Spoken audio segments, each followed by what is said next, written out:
நாட்டை துரைமுருகனுக்கு சொல்லுகிற எச்சரிக்கையாக பேசு. என்னை காயப்படுத்துவதிலே உனக்கு மகிழ்ச்சி கிடைக்குமானால் அந்த மகிழ்ச்சி உனக்கு நிலைக்காது. சாட்டை துரைமுருகனுக்கு சொல்லுகிறேன், உன்னுடைய வீட்டுக்குள் சீமான் நுழையாமல் பார்த்துக்கொள். கட்சியில் இருக்கக்கூடிய பொறுப்பாளர் வீட்டுக்கெல்லாம் கட்சி தலைவர் வருவாங்க அப்படின்னா நீங்கள் 5 கட்சி மாறிக்கீங்களா? 5 கட்சி தலைவர் உங்கள் வீட்டுக்கு வந்திருக்காங்களா? 5 கட்சி தலைவர் உங்கள் வீட்டில் நுழைஞ்சிருக்காங்களா? நீங்கள் ஏற்கனவே தலைவராக ஏற்றுக்கொண்ட பேன எல்லாருமே உங்கள் வீட்டில் வந்து புழங்கிருக்காங்களா அப்படின்னு கேட்டால் எப்படி இருக்கும்? எக்ஸ்பீரியன்ஸ் பல தலைவன் உள்ள பூந்துருப்பான் போல இருக்கு. ஏன்னா இவர் இருந்த தலைவர் அப்படிப்பட்ட தலைவன் தானே. அடுத்த வீட்டில் புகுற தலைவன் தானே. அடுத்த வீட்டுக்குள்ள புகுறக்கூடிய தலைவனாக ஏற்றுக்கொண்ட தருதலை பைய அடுத்தவனை பார்த்தா அப்படிதான் நினைக்க தோணும். எங்க தலைவன் அப்படி இல்லடா. போன காணொலியில் பேசும்போது கூட அண்ணன் நாஞ்சில் சம்பத்து அவருடைய பேச்செல்லாம் ஆரம்பத்தில் ரசிச்சிருக்கிறேன். ஈழத்தமிழர் குறித்து, தலைவர் குறித்து, தமிழ் தேசியம் குறித்தெல்லாம் அவர் பேசியிருக்காரு மேடைகளில், அதனால் ரசிப்பேன் அப்படின்னு சொன்னேன். அண்ணன் தான் பேசினேன். எந்த திமுகலேருந்து மதிமுக போய், மதிமுகலேருந்து அதிமுக போய், அதிமுகலேருந்து அமமுக போய், அமமுகலேருந்து திருப்பி திமுகவுக்கு போனார். திமுக நேரடியாக சேராமல் நான் எங்கே சேர்ந்தேன்? நான் நேராக திமுகவுக்கு போனேன். திமுகலேருந்து மதிமுக போனேன். மதிமுகலேருந்து அதிமுக தானே போனேன். நான் எந்த கட்சியிலையும் மாறலையே. நான் இங்கே மாறினேன். நான் விலகி இருந்தேன், இப்போ சேர்ந்துருக்கேன். இதுக்கு பேர் என்ன? நாங்கள் தோல்வி அடையலை, வெற்றியை தவற விட்டுட்டோம். நான் பரீட்சையில் ஃபெயில் ஆகலை, நான் பாஸும் ஆகலை அப்படிங்கிற மாதிரி. நான் எங்கே சேர்ந்தேன்? நான் எங்கே மாறினேன்? நான் சேர்ந்தேன். மாறுறதுக்கும் சேர்ந்ததுக்கும் என்னடா வித்தியாசம்? எனக்கு ஒன்றும் புரியுமே இல்லை. மரியாதைக்குரிய நாஞ்சில் சம்பத்தை பற்றி கேட்குறேன். மாறினதுக்கும் சேர்ந்ததுக்கும் என்ன வித்தியாசம்? நான் அதிமுகலேருந்து நேராக வந்திருந்தா அது மாறுது, அது சேர்றது. நான் அதிமுகலேருந்து அமைதியாக தானே இந்த 6 வருஷம் அமைதியாக பிடுங்கினேன். 6 வருஷம் திமுக ஆட்சிக்கு முட்டு கொடுத்து கருணாநிதி, ஸ்டாலின் எல்லாரையும் கழுவி ஊற்றிட்டு, அதுக்கப்புறம் கலைஞரை போல வருமா, ஸ்டாலினை போல வருமா, உதயநிதியை போல வருமா? உதயநிதி பிறந்தநாளில் இந்த ஆள் பேசின பேச்சு இருக்கு. தாவேக்காவோட கொள்கை என்ன? உதயநிதியை விமர்சிப்பது, திமுக விமர்சிப்பது, திமுக வீழ்த்துவது. இப்போ நவம்பர் 27ஆம் தேதி, இந்த 10 நாளைக்கு முன்னாடி, கட் பண்ண அப்படியே 10 நாளைக்கு முன்னாடி பேசின பேச்சில் சொல்றாரு, உதயநிதி ஸ்டாலின் உப்பை விட எளியவன், காற்றை விட லேசானவன், மலையை போல தூய்மையானவன், அவன் தாய்ப்பாலை விட புனிதமானவன், கூவும் குயில்களே தம்பிக்கு பிறந்த நாள், அகவும் மயில்களே தம்பிக்கு பிறந்த நாள், கொட்டும் மலையே தம்பிக்கு பிறந்த நாள், வான மேகங்களே தம்பிக்கு பிறந்த நாள், கொட்டித்திருக்கும் குற்றால மலையே தம்பிக்கு பிறந்த நாள், தம்பி திராவிடத்தை ஆள வந்த தம்பி அப்படின்னு போட்டு பொழந்திருக்காப்புல. அவர் எங்களுக்கு உதயநிதி என்கிற வடிவத்தில் கிடைத்திருக்கிறார். உப்பை விட எளியவன், காற்றை விட லேசானவன், மழை நீரை போல புனிதமானவன், தாய்ப்பாலை போல கலப்படம் இல்லாதவன். அந்த தம்பிக்கு இன்றைக்கு பிறந்த நாள். அவனுக்கு நான் பல்லாண்டு பாடுகிறேன்.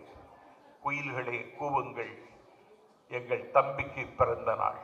பேசிட்டு 10 நாள்ல தாவேக்கால வந்து 1 கோடி இளைஞர்களுடைய நம்பிக்கை பெற்றவர் என்னுடைய தம்பி இளவல் விஜய் அப்படின்னா வருமா வராதா? பேச்சை வச்சு கொள்கையை பேசலாம், பேச்சை வச்சு விமர்சனம் பண்ணலாம். நீ பேச்சை வச்சு வியாபாரம் பண்ற. வாடகை விடாமல் வாயை வாடகை விடணும் கேட்டால், தாயை வாடகை விடுறவங்களுக்கெல்லாம் நான் பதில் சொல்ல முடியாதுன்னு இருக்கேன்.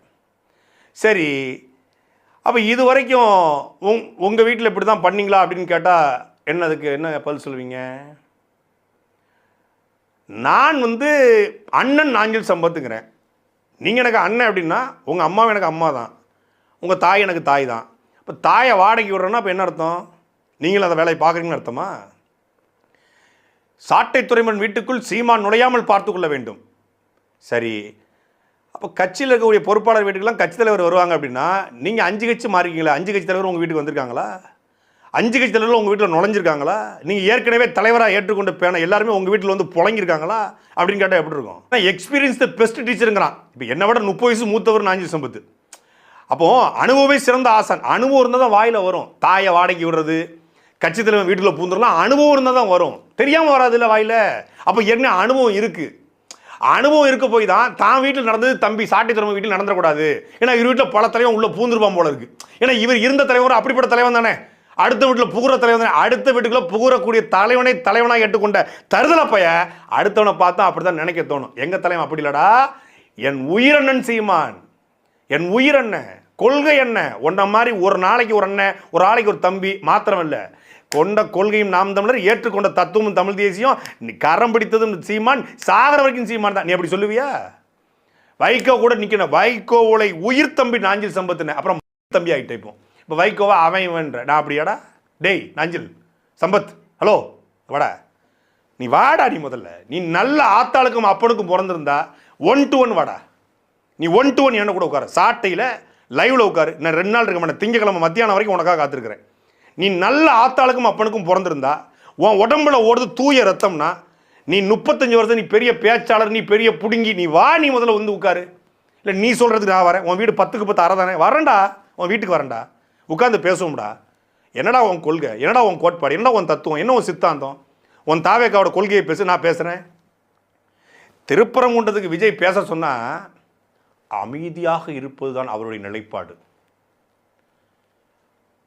அப்போ ஈழத்தமிழ் விவகாரத்தை ஏன் விஜய் பேசவே இல்லை? அது பேசுபடுபொருளா இல்லையே, திருப்பரங்குன்றம் பேசுபடுபொருளா இருக்க, அதில் அவர் அமைதியாக இருப்பார். சரி, கவின் ஆணவ பொருளுக்கு ஏன் பேச, அதுவும் அவருடைய நிலைப்பாடு கிடையாதுங்க, அது அமைதியாக இருப்பாருங்க. ஏன்னா அவருக்கு தெரியாது, அவர் தெரிஞ்சா தானே பேசுவார், தெரியாதுங்க அவருக்கு அப்படிங்கிறாப்புல. என்னுடைய பொது வாழ்க்கையில் நான் யாருக்கிட்டையும் போய் கைகட்டி நின்னதில்லை. சேகர் பாபுட்ட மட்டும் ஒரு 50 லட்சம் கேட்டேன். எதுக்கு? என் பிள்ளைய படிக்க வைக்க. அவன் தரமாட்டேன்ட்டான், கோச்சிட்டு வெளியே வந்துட்டேன். பொது வாழ்க்கையில்